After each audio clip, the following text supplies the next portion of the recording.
السلام عليكم ورحمة الله وبركاته. ازيكم عاملين ايه؟ يا رب تكونوا بخير. النهارده هنعمل مع بعض شاورما بطريقة حلوة جدا جدا واقتصادية جدا خالص. هتعمليها بجد وهتعجبك جدا. عملت 10 رغيفة من عيش الحواوشي زي ما انت شايفة كده.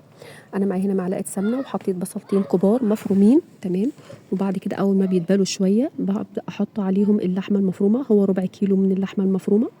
ببدأ اعصجه مع البصلة، تمام. كأنك بالظبط كده بتعملي اللحمة المفرومة للبشاميل، تمام.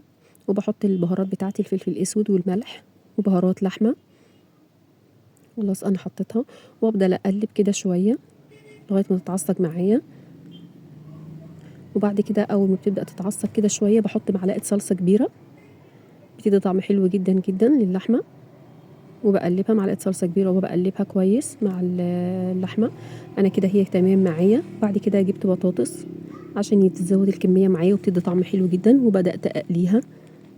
خلاص، وبعد كده انا عندي هنا البطاطس واللحمه المتعصجه، وهبدا احشي العيش بقى. انا هنا معلقه دقيق ومعلقه ميه عشان الزق بيها العيش التورتيلا. انا عملته معاكم قبل كده بس انا المره دي عاملاه بشطه وحطيت عليه بابريكا، فهعمله معاكم ان شاء الله باذن الله بطريقه الشطه، تمام. وطعمه حلو جدا جدا، هو مشطشط كده وهنعمله مع بعض باذن الله. انا حطيت هنا اللحمه المفرومه، تمام. وهحط معاها البطاطس، دي هتزود معايا، يعني البطاطس هتزود معايا كمية وفي نفس الوقت هتدي طعم حلو جدا. واللحمة مش محتاجة أي صوص، لو عايزة تحطي جبنة موتزاريلا، عايزة تحطي كاتشب، عايزة تحطي مايونيز، براحتك خالص. هو لو كده بس مفيش مشكلة، هتدي طعم حلو جدا، تمام. أنا بقفل بقى الرغيف عشان التورتيلا بتبقى عيشه تخين شوية. بقفلها معلقة الدقيق اللي عملتها معاكم، وبعد شوية بتلاقيها لزقت خالص ما بتتحركش تاني من مكانها، تمام. وببدأ أحشي الباقي بالمنظر اللي انت عاملاه ده، شايفاه ده. انا هنا عملت 10 أرغفة من عيش الحواوشي من ربع كيلو لحمة وبطاطستين بس. يعني بجد عملت غدا كامل حلو جدا، يعني يكفي 10 أفراد، 5 6 براحتك.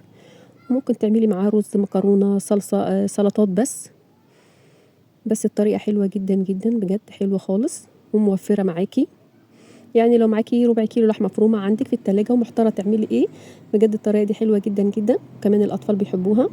انا هنا قفلت الرغيف هنا من على الجناب، لو معاكي اطفال مثلا وخايفه مثلا يقع منهم ولا حاجه وعايزه الطريقه دي برضو بتبقى حلوه.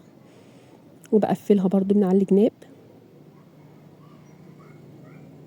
وبلزق برضو بالدقيق والميه. من هنا بيبقى مقفل معاكي، تبقي في امان لو انت طالعه بره وخارجه وخايفه يدلق منه ولا حاجه. وانا هنا خلصت الكميه كلها وهحمر اللي انا عايزاه، تمام. انا عملت منه 10، بجد كمية حلوة جدا جدا من ربع كيلو لحمة. وهبدأ أعملهم على الجريلا بطريقة سهلة برضو، مش صعبة. بدهن الجريلا سمنة وببدأ أقلبهم على الجنب اليمين والشمال وكده وخلاص وخلصت. بجد حلوة جدا جدا مع سلطات أو رز براحتك خالص. ويا رب يكون الفيديو عجبكم، ولايك وشير لو عجبك الفيديو. والسلام عليكم ورحمة الله وبركاته.